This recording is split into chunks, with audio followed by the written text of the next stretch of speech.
Insyaallah danyo anak sengap. Insyaallah danyo anak sengap. Getanyo tabdeu saban-saban. Tamu saboh getanyo beuh, tamu saboh getanyo masih. Maka orangnya beli sisi paham getanyo. Beli na sisi paham tapi keroro musuh danyo kanyata. Ngamlatun gak dipengut.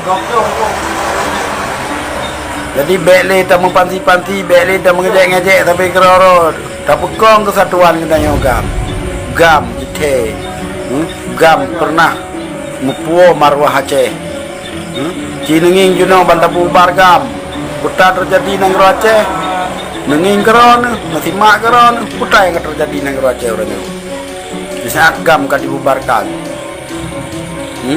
macam organisasi lahi macam organisasi lahi maka di masa gam katanya lautun tapi diup di kampung di kota jero god budi beneu martabat bangsa katanya mulia tapi orangnya cinenging kota terjadi nyohan rasa bedel katanya tak bekong barisan tak saboro tu nyodoro tu ulama kata siroro itu ni maka bedel rakalung katanya anak tak peceri beri lo katanya gam hanya bubar.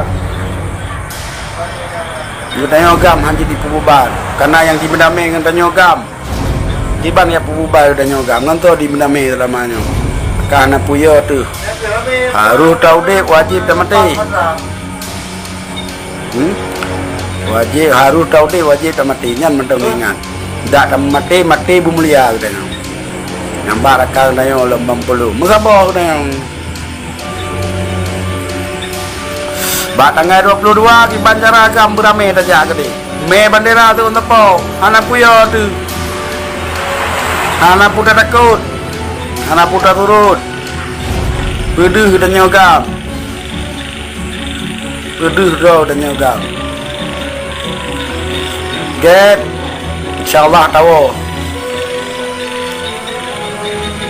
Ditanya orangnya kau tak minta pagi, tapi tiap minta kemuliaan.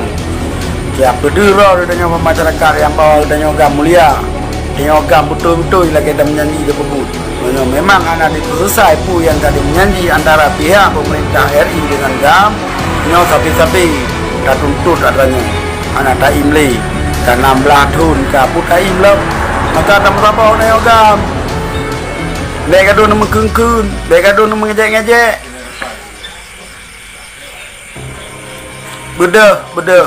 Beda rakan lung ka kumpet-pet. Nani julu malamnya kumpet-pet. Tapi nak pedero. Haru tamode wajib mati nyan mantang nani.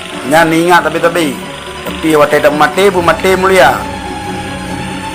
Wate dah mati bu betul-betul mati dah mulia. Mati tinggal sejarah yang god karena cucu. Dek sampai mati dicap budanya nak ke bi pang tibang. Bi Pulau Aceh, bi kianat Aceh.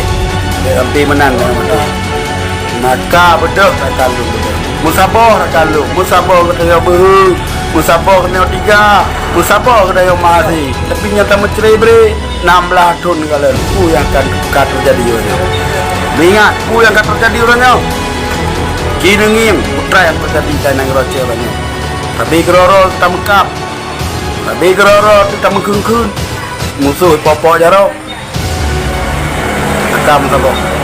kamu beda yang tuntut dan kita yang menyanyi oleh pihak RI dengan gam dan pihak penengah harus bertanggung jawab. Yang jika mau pergi dua marwah bangsa, nasib kamu berhina bangsa, nasib berhina kena masyarakat yang bawa ulunnya 16 tahun kau oleh masyarakat sapu mana lagi. Enan sebagai penting bahasa daripada ulun tuan sebagai anak ronu sebagai adoron sebagai berjuang pernah berjuang urangnya yang lu pegangnya kon kepentingan pribadi dan kon tujuan yang viral maka orangnya tak pedih tu ditipu oleh pihak internasional atau pihak manapun dalam medianya mungkin mandum nonton mandum gitu nakuh yang perle pu yang menyanyi wajib ditepati pu yang menyanyi bele diingkari maka bedohlah